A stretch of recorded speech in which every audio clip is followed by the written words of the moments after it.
Bismillahirrahmanirrahim. Assalamualaikum warahmatullahi wabarakatuh. Alright, in this opportunity, my name is Barik Ariba and my student number 2020 0430 035, and I am from IPF class 2020, batch 2020. Okay, in this opportunity, I want to make a presentation to explain to you about open economy. First, we start from the definition of open economy. What is open economy? Open economy is a type of economy that interacts with the outside world through international trade, movement of capital, transfer of information and technical knowledge, labor migration. In open economy, economic actors can be divided into four: the business sector, the household sector, the government sector, and last is the foreign sector. This differs from a closed economy, which only consists of three sectors other than the foreign sectors. It means in the closed economy, the foreign sector is not exist. Whereas a closed economy is the opposite of an open economy. A closed economy is an economy without transaction with other countries. There is no transaction with other countries, there is no export, and there is no import too.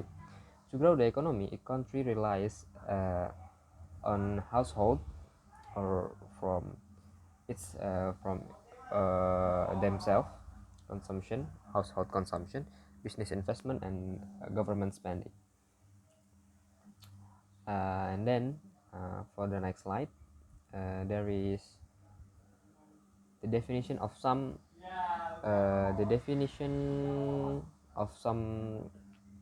open economy things. There is export, import, and net export. What is export? Export is the market value of goods and services that are produced domestically and sold abroad. Import is the market value of goods and services that are produced abroad and sold domestically. And for the next is there is net exports. What is net export? Net export is export minus imports. So the value of export from a country minus value of imports of its country. So the net export is also called trade balance. So the balances from the export of and the import of a country. It could be positive, negative, or zero. And for the next, there is capital flow, capital outflow, capital inflow, and net capital outflow. Same as the before. Capital outflow is value of foreign assets purchased by domestic resident.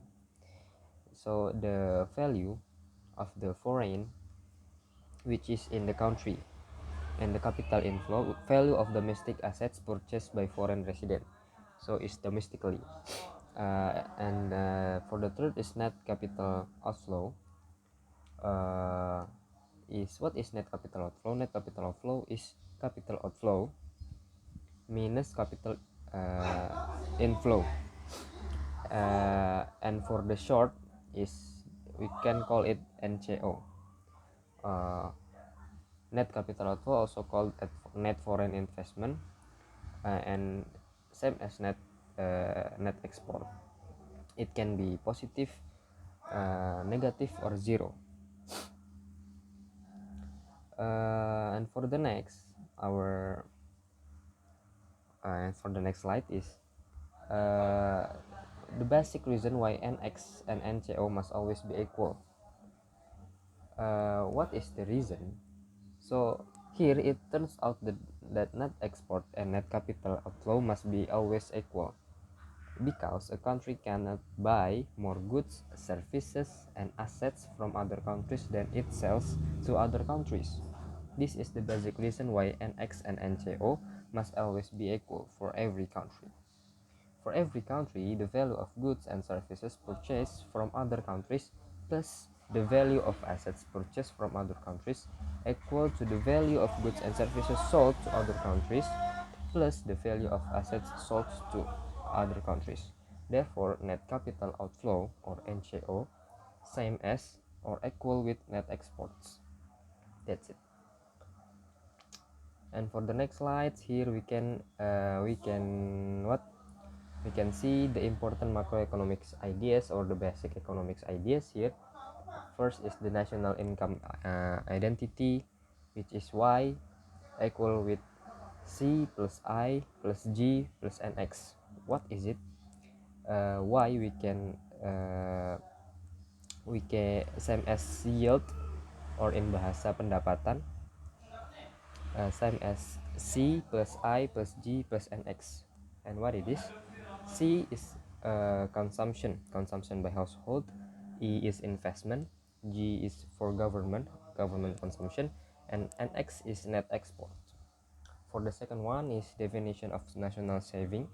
The national saving is S equal with Y minus C minus G. S in here is saving, and the national income identity says that a country's GDP, or Y, is the market value of the total output of final goods and services, and is therefore also the total expenditure on final goods and services. This total expenditure must be the sum of consumption spending by household, or we can say it in the national income identity is C, and then investment spending mainly by business, or I, investment, government purchases, G, and net export is NX. Okay, we can rewrite again here with the national income identity as Y minus C minus G equal with I plus NX. And for the second is using the definition of national saving, this become S equal with I plus NX. And we have seen in only the previous in the slide before this slide, before the macroeconomics ideas, that NX equal with NCO, or net export, equal with net with net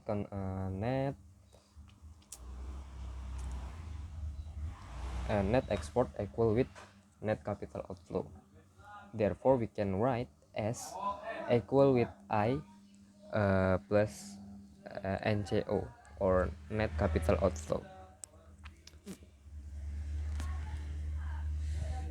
The next is the two most important international prices are the nominal exchange rate and the real exchange rate.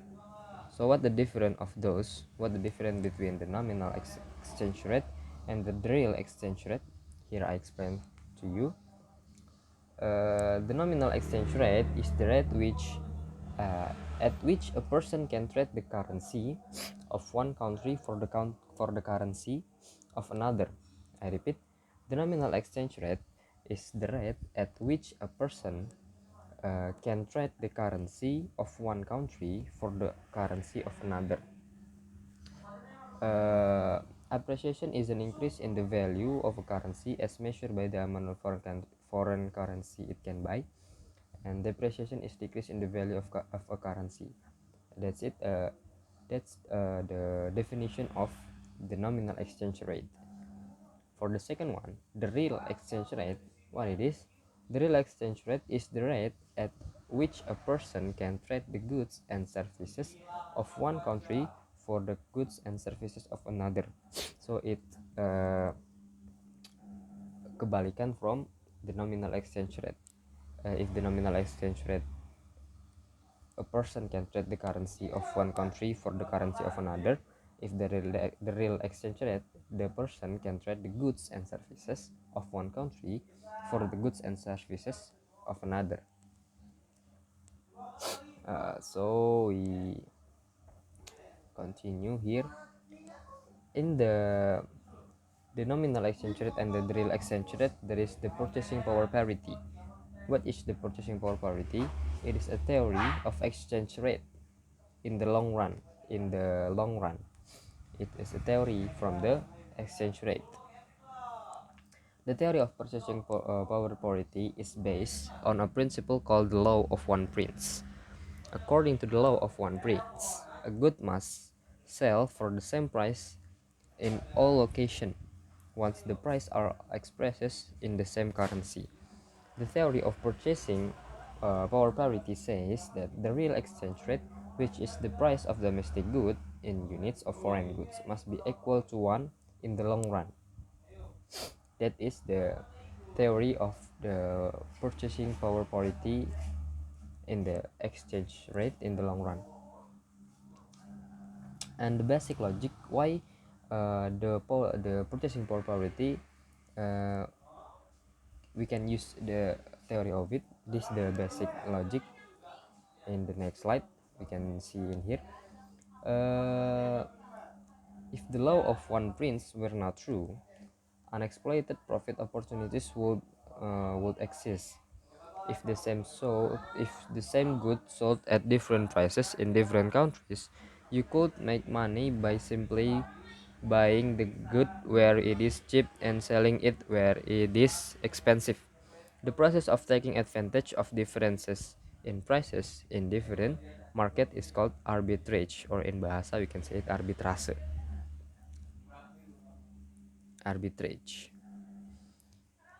Okay, for the next slide, the implication of purchasing power parity. This is the implication from the power parity. In the next slide we can see in here, in the long run, if the quantity of money in an economy increases faster than the output produced, then the price will rise. The country's money loses value in the sense that for the next, the country's money loses value in the sense that it buys fewer goods and services when the central bank of which country it is printed a lot of money for the country. The country's money also lost value in the sense that it buys smaller amounts of other currencies. Okay, maybe just that all from me that I can explain about to you about open economy. I hope you can enjoy it and understand the material that I have been explained before. Okay, thank you for all your attention. See you and assalamualaikum warahmatullahi wabarakatuh.